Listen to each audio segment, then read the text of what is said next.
नमस्कार, मैं बालकृष्ण मूले और आप देखना शुरू कर चुके हैं प्राइम टॉक का स्पेशल सेगमेंट वॉरियर के आज के हमारे मेहमान हैं संस्था आहुति इंदौर के संस्थापक श्री निखिल खानवलकर जी। निखिल जी, आपका स्वागत है, आपका अभिनंदन है प्राइम टॉक के स्पेशल सेगमेंट वॉरियर के भीतर। आपको एक वॉरियर की तरह देखा जाता है। आप भले ही सरकार दिल्ली से लेकर हमारे प्रदेश तक भारतीय जनता पार्टी की हो, लेकिन आप पिछले 2.5 दशक से भी अधिक समय हो गया लगातार अपने इलाके में एक योद्धा की बातें केला लड़ाते हुए दिखाई देते। चाहे बात हिंदुत्व की हो, हिंदू संगठनों के किए जाने वाले कार्यों की हो, भारतीय जनता पार्टी के कार्यकर्ता के रूप में क्यों ना हो, या क्यों ना सामाजिक परिस्थितियों से लड़ने की बात हो, आप हर समय अपना मोर्चा लेकर निकलते हैं और अपनी बात मनवाने की कोशिश भर करते हैं। आखिर हम इन विषयों पर चर्चा करेंगे, आपके इस आयोजन को लेकर भी चर्चा करेंगे, जिसमें संस्था आहुति जो है 9 वर्ष प्रतिपदा के मौके पर छत्रपति संभाजी महाराज की वीर गाथा का एक आयोजन कर रही है, एक व्याख्यान करने जा रही है, जिसमें देश के वरिष्ठ लोग आ रहे हैं वक्ता के रूप में और वो व्याख्यान देंगे, जिससे आने वाली पीढ़ी को कहीं ना कहीं एक नई दिशा मिलेगी, साथ ही अपने पुराने जो इतिहास है उसके बारे में सुनने को भी मिलेगा। लेकिन हम शुरुआत करना चाहेंगे आपके बाल्यकाल से, जब आप एक विद्यार्थी बतौर कार्य करते होंगे, अपनी पढ़ाई पूर्ण करते होंगे, किस तरह के आपको आपके परिवार की तरफ से सीख संस्कार मिले हैं जिससे आप आज इस मुकाम पर पहुँचे?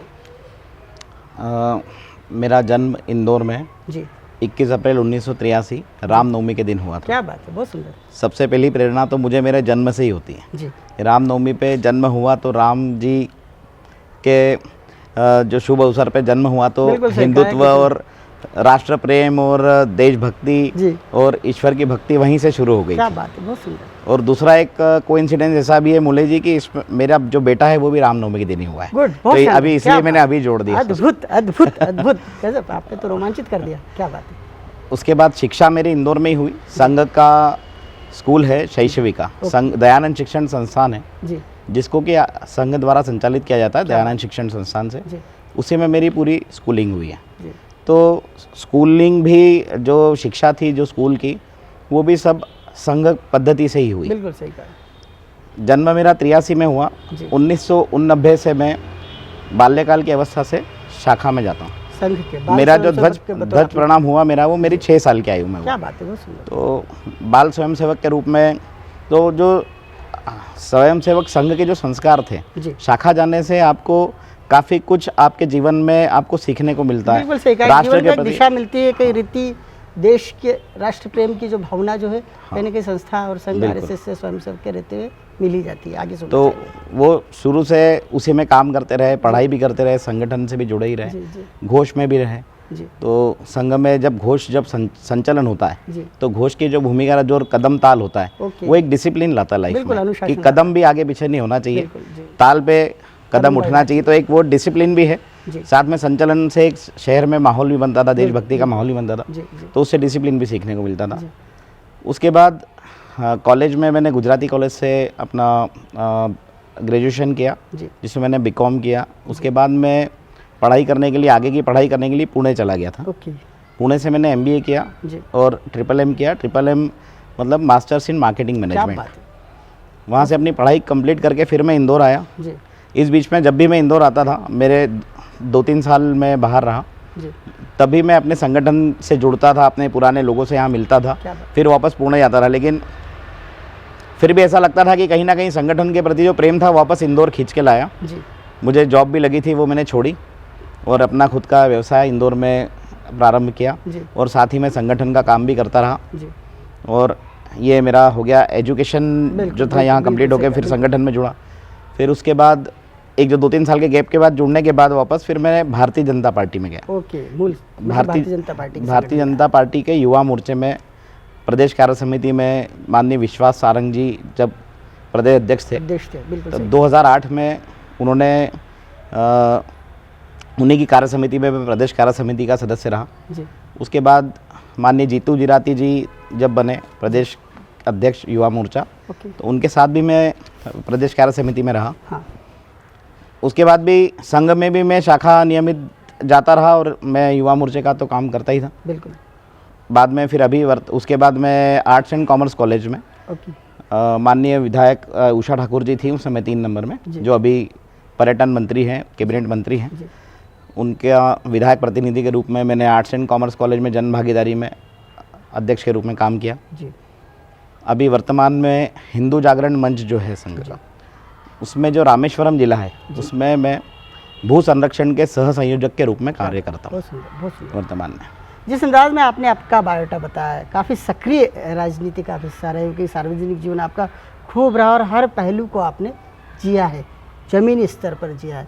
किस तरह के अनुभव मिलते हैं पार्टी के कार्यकर्ता बतौर, आपने संघ के स्वयंसेवक बतौर, युवा मोर्चे में कार्य समिति बतौर, या यूँ कहे कि जो रामेश्वरम जिले के जो आप जिस तरह से आप बता दें कि भू संवर्धन, भू संरक्षण का दायित्व आपके पास है, किस तरह के काम करने को मिलते हैं इस दौरान?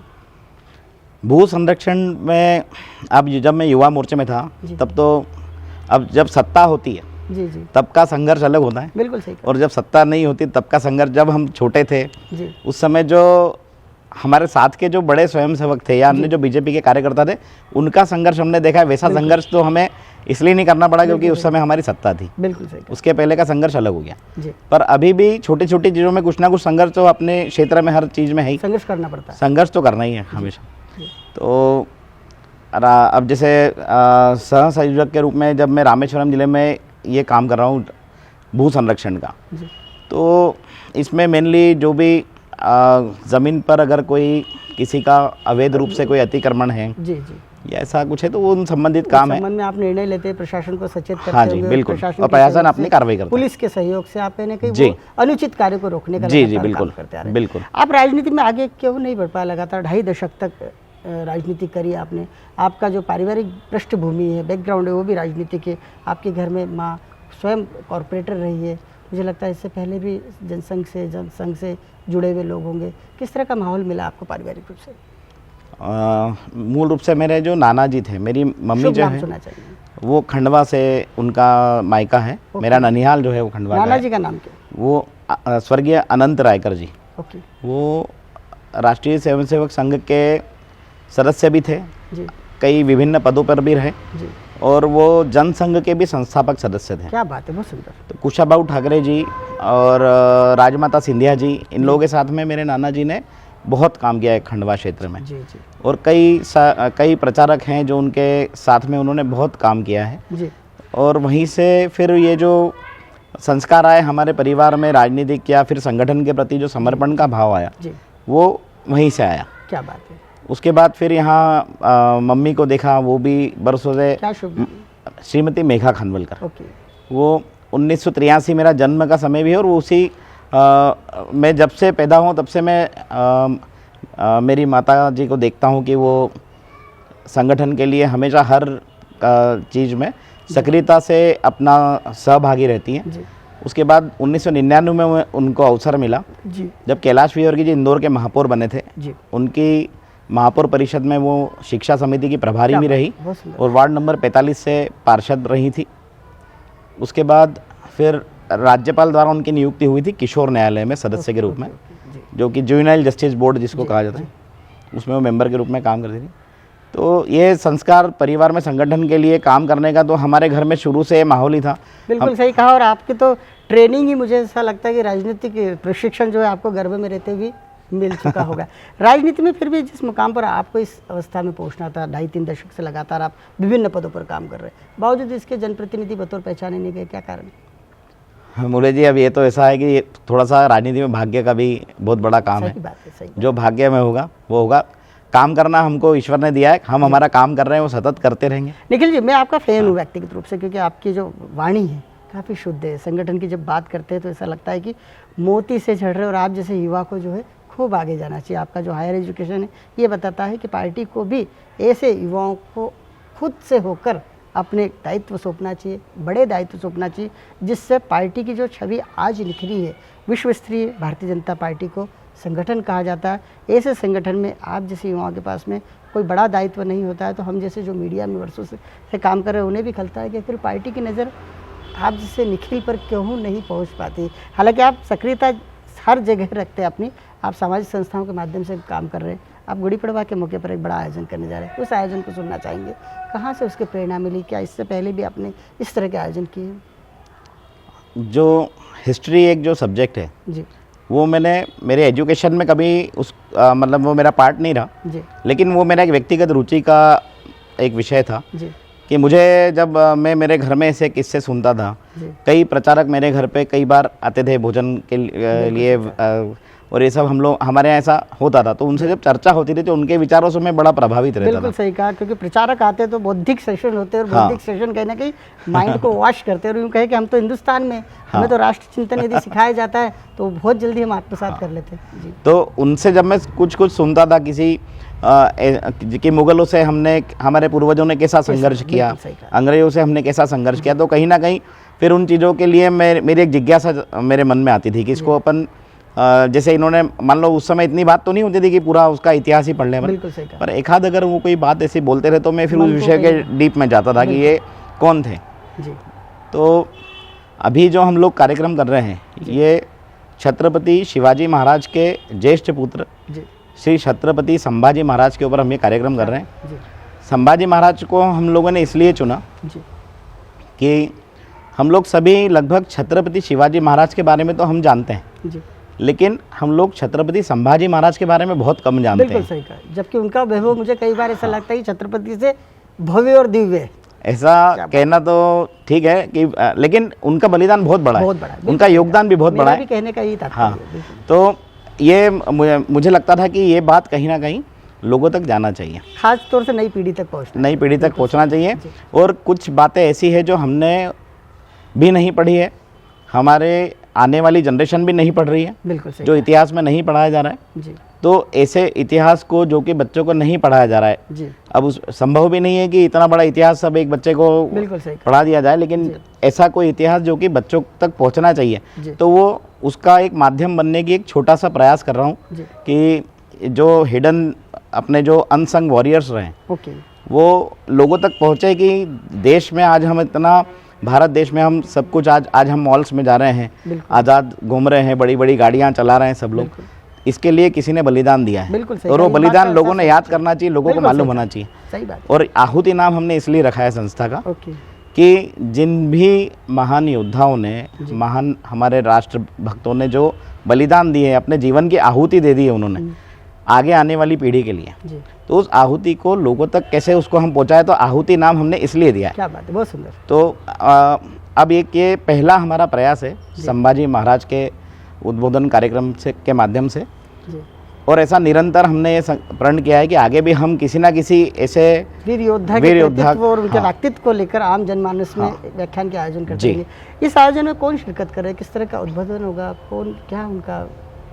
बहुत वरिष्ठ प्रचारक रहे हुए हैं जी पूर्णकालिक माननीय श्री सूर्यकांत जी केळकर, ओके वो अपना उद्बोधन संभाजी महाराज के ऊपर देने के लिए इंदौर पधारेंगे। जी उनका केंद्र अभी दिल्ली है, ओके पर इस कार्यक्रम के लिए वो इंदौर आएंगे और वो अपना बहुत ही अच्छे वक्ता हैं जी और इतिहास में उनका बहुत ज़्यादा उनका स्टडी है जी। और वही इसमें उद्बोधन देने आएंगे। बाकी संस्था आहुति का प्रयास जो है सराहनीय है और मैं तो ये कहता हूँ कि वैश्विक महामारी कोविड काल के बाद में जिस तरह से आपने एक बेड़ा उठाया वो बेहद सराहनीय।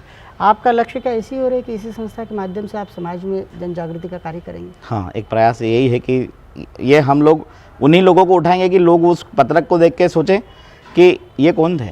बिल्कुल सही कहा। जो आपको कितनी उम्मीद है, कितने लोग शामिल हो सकते हैं इस आयोजन में, व्याख्यानमाला में? ये अब ये बताना तो मुश्किल है, हम लोग प्रयास कर रहे हैं कि अधिक से अधिक लोग पहुँचें, जी लेकिन चूँकि गुड़ी पड़वा उस दिन है। जी अच्छा, गुड़ी पड़वा भी हमने इसलिए चुना है जी कि जब संभाजी महाराज जब औरंगजेब से युद्ध लड़ रहे थे जी तो संभाजी महाराज को औरंगजेब ने 40 दिन तक प्रताड़ित किया था जी और जिस दिन औरंगजेब ने उन्हें मारा था जी वो गुड़ी पड़वे का दिन था। बिल्कुल सही वो कहा। तारीख थी 11 मार्च 1689 जी और उनको गुड़ी पड़वा इसलिए उन्होंने चुना था कि ये हिंदुओं का त्यौहार होता है। जी जी जी और संभाजी महाराज एक ऐसे राजा हुए थे जिन्होंने कई राजाओं को अपने साथ जोड़कर इस देश में अटक से कटक तक उन्होंने भगवा लहरा दिया था। औरंगजेब के लिए शायद इतनी तकलीफ औरंगजेब को किसी राजा से नहीं हुई जितनी उनको संभाजी महाराज से हुई थी। वाकई निखिल जी, संभाजी महाराज को जब मैं सुनता हूँ, उनका व्यक्तित्व, उनका जो कृतित्व है, उनके जो वीर गाथा है,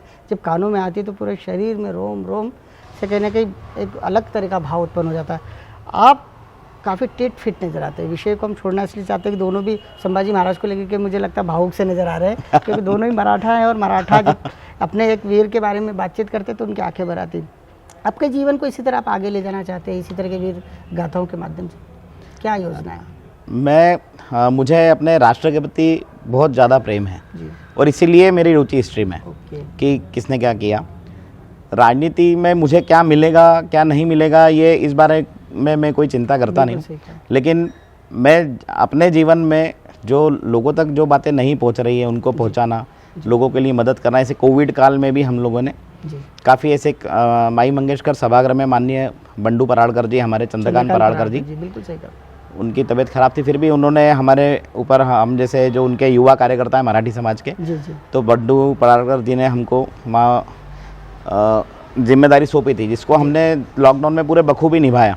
लोग, कई सारे लोग परेशान थे, लोगों के घर में काफ़ी सारी डेथ्स हो रही थी, लेकिन हम लोगों ने उस समय हमारे परिवार की चिंता न करते हुए सुबह 8 से लेकर शाम की 7 बजे तक हम वहीं रहते थे रोज और सेवा कार्य कर रहे थे। नहीं हो सकता निखिल जी कि जिस तरह से आपने शुरुआत की, मेरे मन में भी एक सवाल आया कि आज जो कार्यक्रम हो रहा है माई मंगेशकर सभागृह में हो रहा है, एक दिशा है, हमारा शहर बहुत फैलता जा रहा है लगातार, और आज आवश्यकता है, पूरे देश भर में इस बात का माहौल बन रहा है, जिस तरह से नरेंद्र मोदी जी भले अपरोक्ष रूप से पूरे शहर में चर्चा हो रही कि हिंदू लोगों को एकत्रित होना चाहिए, अपने पुराने जो जितने भी जिन लोगों ने भी बलिदान दिया है हमारे देश के लिए, हमारे राष्ट्र के लिए, उन लोगों की वीर गाथाओं को सुनना चाहिए। तो अलग अलग सेगमेंट में जाके इस तरह की व्याख्यान मालाएँ कराना, इस तरह का कोई विचार है आपके इसमें?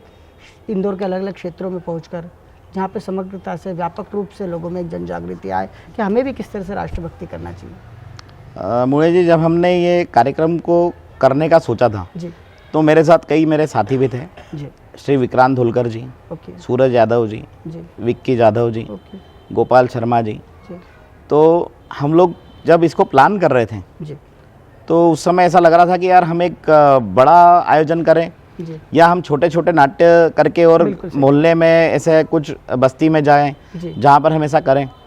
फिर अब चूंकि ये हमारा पहला प्रयास है आहुति के माध्यम से, तो इसमें हम प्रयत्न कर रहे हैं कि हम क्या कर रहे हैं कि इस आयोजन को हमने माई मंगेशकर में लगभग 800 लोगों के बैठने की व्यवस्था है और हम मोहल्लाशय इसकी बैठकें कर रहे हैं। ओके। हमने कई अन्य समाजों को भी हमारे साथ जोड़ा है और हमने कोशिश की कि हम इसको, चूँकि वो मराठा थे संभाजी महाराज, लेकिन हम इसको मराठाओं तक या मराठी लोगों तक बिल्कुल सीमित नहीं करना चाहते, क्योंकि वो हिंदुओं के लिए लड़े थे, वो मराठाओं के लिए नहीं लड़े थे, देश के लिए लड़े थे, वो हिंदू और बाकी चीज इसमें आती नहीं। तो वो जब राष्ट्र के लिए लड़े तो राष्ट्र में हम सभी रह रहे हैं और उनके साथ तो मुसलमान भी थे उनकी सेना। बिल्कुल सही कहा। तो अब हमने इसमें कई ऐसी संस्था जैसे जय दधीची संस्था, ये हिंदी जो ब्राह्मण्स होते हैं उनकी संस्था है, हमने कुछ सिंधी समाज को भी इसमें जोड़ा है, हमने सिख समाज को भी इससे जोड़ा है, हमने वाल्मीकि समाज को भी इससे जोड़ा है, हमने अन्य कई समाजों को इसमें जोड़ा है कि ये जो युद्ध है ये राष्ट्र के प्रति हुआ था, ये जो संघर्ष था, ये जो बलिदान था, ये राष्ट्र के प्रति दिया था, राष्ट्र के संस्कारों को बचाने। तो ये जो गाथा है ये सभी के सबके पास जाना चाहिए, सिर्फ मराठाओं, जैसे हम लोग तो क्या, जो मराठी परिवार होते हैं वो संभाजी क्या थे, छत्रपति शिवाजी महाराज क्या थे, हम तो बचपन से सुनते हुए बड़े होते हैं और हमें बहुत सारी चीजें हाँ, हम उन्हें पूज ही रहे हैं। शिवाजी महाराज शायद ही किसी मराठी घर में उनकी तस्वीर नहीं होगी। बिल्कुल तो सही कहा। इंदौर देवी अहिल्या की नगरी में कोई ना कोई जो है इस तरह के आयोजन करता है और मुझे लगता है कि लंबे अरसे के बाद में निखिल जी यूँ कहे कि मराठों की ओर से, यूँ कहे कि हिंदुओं की ओर से एक झंडा बरदार बन के उभर रहे हैं और इस आयोजन को मुझे लगता है पूर्ण रूप से सफल भी करते नज़र आएंगे। निखिल जी, आप काफ़ी एक्टिव रहते हैं, काफ़ी टेट फिट नज़र आते हैं, इस बात को लेकर भी चर्चा करना चाहेंगे। आखिर क्या मूल मंत्र है आपके?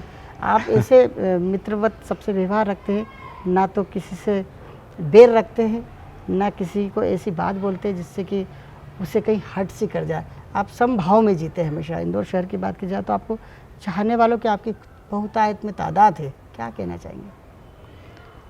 सर्वधर्म सद्भाव, क्या बात है, हिंदू सनातन धर्म में हम पैदा हुए और हमें सभी का आदर, सभी का सम्मान करना, यही सिखाया गया ये संस्कार हमें हमारे धर्म ने भी और हमारे परिवार ने भी, इसी को हम बचपन से सीखते आ रहे हैं, पढ़ते आ रहे हैं, उसी को सार्थक करने के लिए ये प्रयास जारी है। बिल्कुल, हिंदू नववर्ष के दिन आप एक नया आगाज़ करने जा रहे हैं इस बार, किस तरह का गोल है आने वाले दिनों में, कितना भव्य दिव्य आयोजन कराएंगे आप? क्या ऐसा कोई आयोजन कराएंगे कि एक ज़माने में ऐसा हुआ था कि जब शिवाजी पर महानाट्य का मंचन हुआ था, उस दौर को भी हम याद करना चाहिए, क्योंकि वो पीढ़ी जा चुकी है।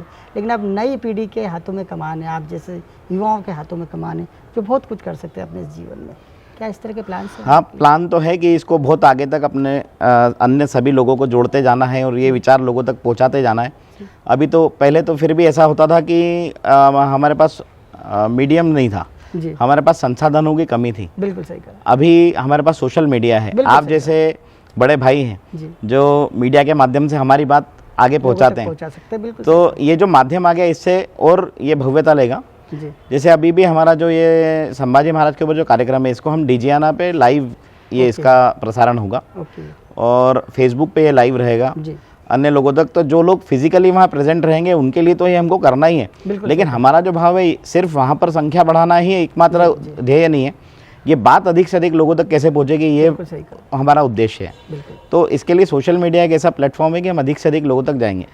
आने वाले समय में हम प्रयास करेंगे कि अधिक से अधिक लोग इसमें हमारे साथ फिजिकली सोशली जैसा भी उनको जुड़ना है वो हम अपना प्रयत्न करेंगे। और लोग बहुत अच्छा प्रतिसाद दे रहे हैं। मैं जहाँ भी बैठक करने जा रहा हूँ तो लोग इस विषय के लिए मुझसे चर्चा करते हैं कि आप बहुत अच्छा कार्य कर रहे हो, और ये होना चाहिए कि हमारे लिए जिन लोगों ने बलिदान दिया है ये हमारी आने वाली पीढ़ी को मालूम होना चाहिए। बिल्कुल सही कहा निखिल जी, और यही बात मैं भी आपको शेयर करना चाहता हूँ कि जिस दौर से हमारी भारत भूमि गुजर रही है, आज का युवा गुजर रहा है, उसके दिल के भीतर राष्ट्र प्रेम का जज्बा जागृत करना पड़ेगा। और ये जज्बा तभी आएगा जब उनके कानों में वीर गाथाएं सुनाई जाएगी। इस राष्ट्र को बचाने के लिए किन किन लोगों ने किस परिस्थिति में रहते हुए अपनी आहुति दी है, और यही काम जो है आपकी संस्था आहुति द्वारा किया जा रहा है। आपको हमारी ओर से अग्रिम शुभकामनाएं। हम यही चाहते हैं कि निखिल जी आप जैसे युवा और आपस में जुड़े और देवी अहिल्या की नगरी का जो नाम है वो विश्व विख्यात करे। कहने कि यहाँ के युवा जब आवाज़ बुलंद करते हैं तो वो आवाज़ मुझे लगता है दुनिया भर में सुनाई जाती है,